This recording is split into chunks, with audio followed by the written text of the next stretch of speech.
Why do I think that this is an underrated faction? Just the longevity alone makes it so striking that so many of today's fans have never even heard of this group. Right. Let alone all of the Hall of Fame talent that's gone in many of them. So in AWA in 1987, Paulie dangerously formed the Dangerous Alliance with Adrian Adonis along with Dennis Condrey and Randy Rose. For those of you kids listening to this, that was the original Midnight Express. Dangerously successfully led Condrey and Rose to win the AWA World Tag Championships from the Mid-South legends Jerry Lawler and Bill Dundee. And he also helped Adonis win the AWA International Television Championship.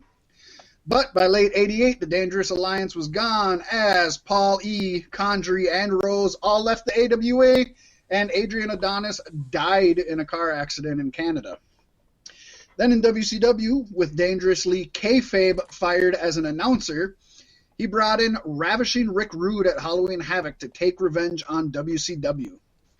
Then at Clash of Champions 17, Bobby Eaton and Medusa joined the yet-to-be-named group. And then at the following edition of World Championship Wrestling, which later became Nitro, Heyman, as his Paul E. Dangerously persona, announced the formation of the Dangerous Alliance in WCW, adding Arn Anderson, Larry Zbyszko, Stunning Steve Austin, as well as Michael P.S. Hayes as their manager, and Medusa as their valet.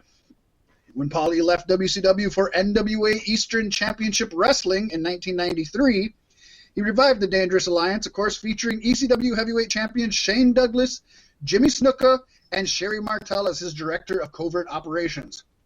Paul would later add 911, Dark Patriot, Don Morocco, Eddie Gilbert, and then he would actually add in Sabu and Tasmaniac, despite Shane Douglas disagreeing with the duo. Arn Anderson once said in an interview with RF Video, he had referred to the WCW's Dangerous Alliance as one of the greatest gatherings of talent ever. However, Anderson said that it never became memorable because of WCW's incompetent bookers. And that's probably true. You mean NWO? Just saying. So the championships, the original Midnight Express held AWA Tag Champion Gold. Rick Rude held WCW United States Champion. Arn Anderson and Bobby Eaton both held WCW World Tag Championships together, as well as Arn Anderson and Larry Zbyszko holding the World Tag Champions in WCW. Stunning Steve Austin got his first big taste of gold in the big leagues as WCW World Television Champion while in the Dangerous Alliance twice. Arn Anderson got the World Television Champion. Don Morocco held the ECW World Heavyweight Champion. Jimmy Snuka, ECW TV Champion. Dark Patriot and Hot Stuff Eddie Gilbert, ECW Tag Champion. And Tasmaniac and Sabu, ECW Tag Championships during the time. So not a bad run. Like I said, almost a decade. That is solid for any faction, because factions are made to die. Too right. Just don't let the New Day hear that. Why hasn't Paul brought back the Dangerous Alliance in modern day WWE? I think it would be awesome. We're doing something here with Roman Reigns and the Bloodline. I like the fact that he's going up against Jey Uso. Yep. I'm still hoping the Usos go heel with him, though, like as his strongmen, so he can sit back and just be the champ. I fear what's going to happen is they're going to split Jay and Jimmy. One's going to take Roman's side, one's one be bad, more, one's and going to be good. That's just not going to work. Hello, we all know that. Yeah, and I still only anticipate this going until Brock comes back, and Paul Heyman was just using Roman Reigns to keep him under his thumb until Brock did come back for his championship. It was me all along, Roman. Yeah. So that brings us to number 7, I believe. Number 7. Yes.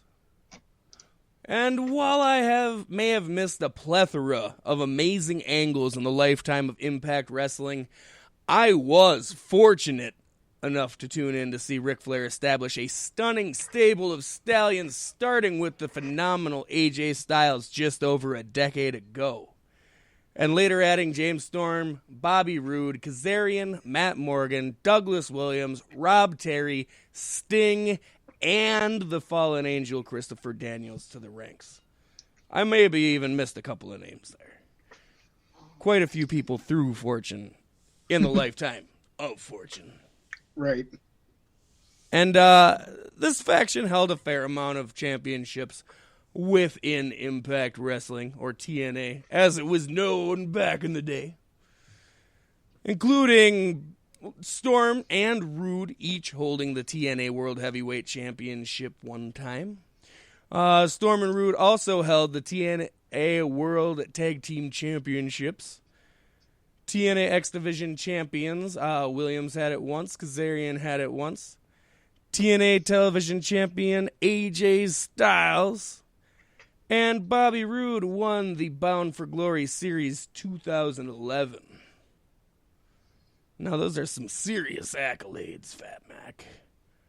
They are, and that's some serious talent. Really.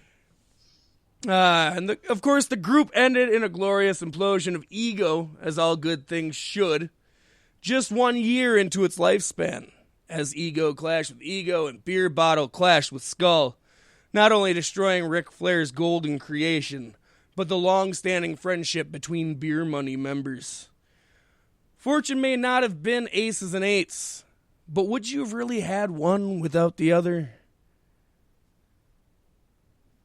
I love Fortune, and I know this is where, Ric Flair and Hogan and everybody started coming in and kind of fucking up the show. But I saw this shit, and I enjoyed it thoroughly. I think people forget there was a lot of good stuff going on at this time as well. Oh, yeah. And look at all of those names on there. I mean, almost all of them are still doing huge things right now. In AEW, what? Some? No, some, not all. Except for Rude, I guess. Rude, they started doing something with him, and he's still employed with WWE, right? Right. Yeah. It's just, they're just not using they pinned him with Dolph Ziggler, and now Dolph Ziggler gets more matches than he does. Poor Rude. He deserves better. Well, Paystee, we'll move on to our number 6, which ironically is another Impact faction. But this one's a little different than most factions people would ever think of or even remember, because this is a faction that ran from 2015 to 2016, not a long haul, but it was an all-female faction called the Dollhouse. We had Marty Bell, Taryn Terrell, Jade, Awesome Kong, and Rebel all in there at some point in time. Now, Taryn Terrell's the only one that held any real gold during this time. She held the TNA Knockouts Championship twice, but being as it's a women's division, and I'm pretty sure they didn't have the women's tag title. Actually, I know they didn't have the women's tag titles at that time. How much gold can an all-woman group hold when there's only one title? They can break it into pieces and put it on necklaces. What was... God, which group of women did they have the two half of the Divas title? Wasn't it the Bellas? Or the, no. They might have, but that's not what I'm thinking of. I can't think of them. Lay Cool, wasn't it? Lay Cool? Oh, there you go. I think Lay Cool had two halves of the title. Yeah, yep. That was cheesy. So anyways, to give you a little history on this. That's Undertaker's wife you're talking about. You watch yourself. I know it. April 2015, Jade and Marty Bell debuted in Impact Wrestling as a team, and in their debut, Jade was defeated by Laura Dennis via disqualification after Marty Bell interfered. So they started out heels right off the bat. After the match, the duo attacked not only Laura, but also poor Christy Hemme, the ring announcer. Later on, Jade and Marty got involved in Taryn Terrell's defense of the Knockouts Championship against Awesome Kong, helping Taryn put Kong through a table for the victory. After the match ended, Taryn revealed herself as the leader of the Dollhouse.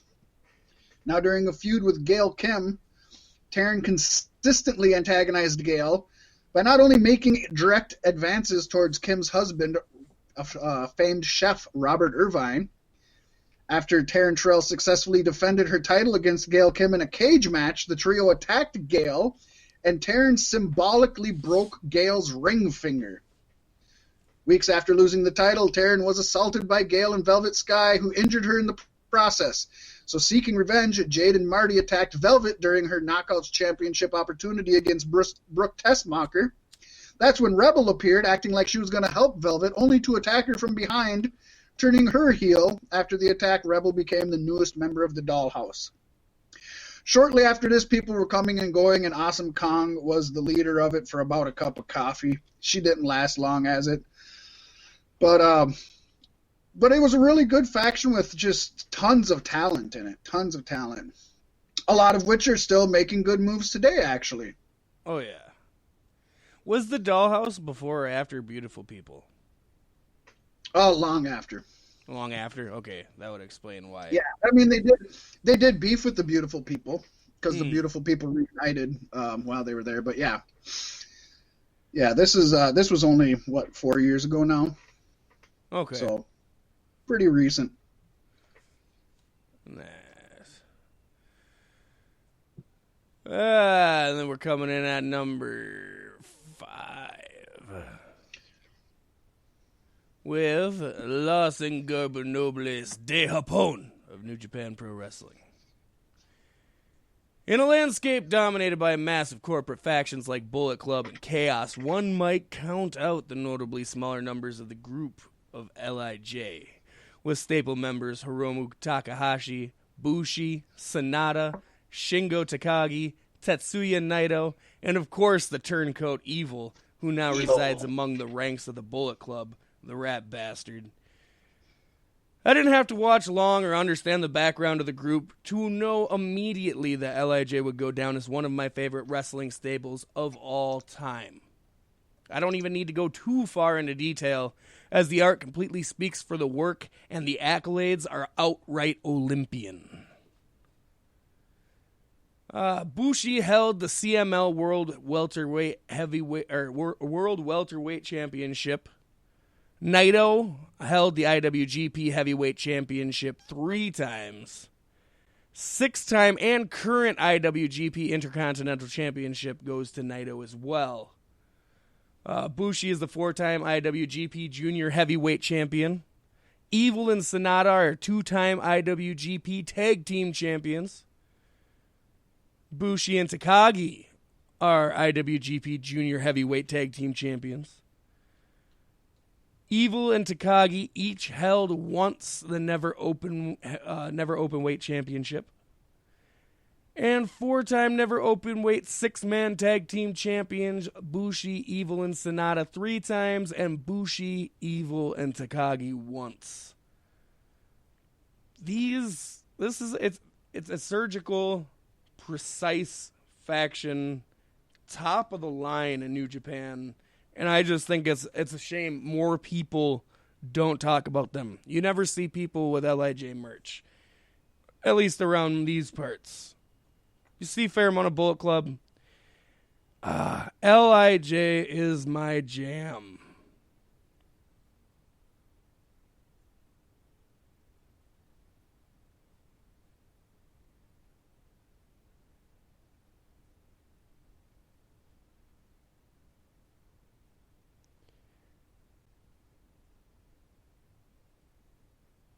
And with the titles, I mean, it doesn't even end there.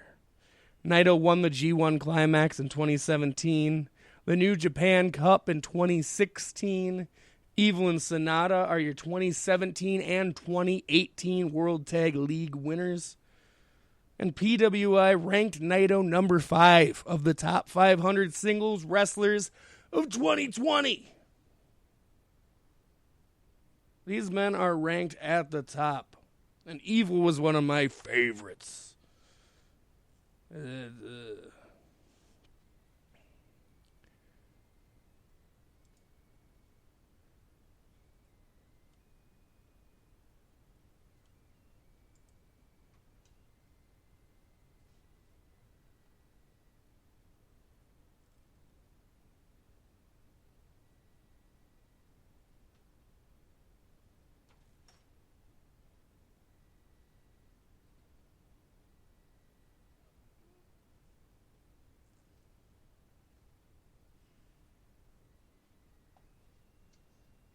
Oh, sorry. Hi. I was talking, but I was muted, and I feel bad.